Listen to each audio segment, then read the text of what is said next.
যুক্তরাষ্ট্রের ক্যালিফোর্নিয়ায় loss অ্যাঞ্জেলেসে curfew জারি করা হয়েছে। স্থানীয় সময় মঙ্গলবার রাত ৮টা থেকে বুধবার ভোর ৬টা পর্যন্ত এই কারফিউ কার্যকর থাকবে। বান্ডেল থাকলে প্রতি সেনমানিতে টাকা বাঁচবে। বিকাশ সেনমানি বান্ডেল কিনে জিতুন প্রতি লেনদেনে। লস অ্যাঞ্জেলেসের মেয়র কারেন বাস জানান, ভাঙচুর ও লুটপাট বন্ধ করতে এমন পদক্ষেপ নেওয়া হয়েছে।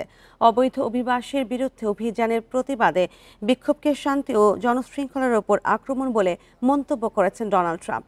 মঙ্গলবার নর্থ ক্যারোলাইনার এক সামরিক র্যালিতে দেয়া ভাষণে এ কথা বলেন মার্কিন প্রেসিডেন্ট। লস অ্যাঞ্জেলেসে পরিস্থিতি নিয়ন্ত্রণে ন্যাশনাল গার্ডের আরও ২,০০০ সদস্য মোতায়েনের অনুমোদন দিয়েছে ট্রাম্প প্রশাসন।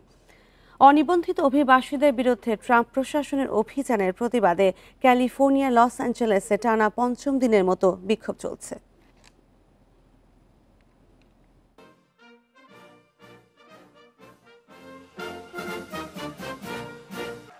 And before going further, I want to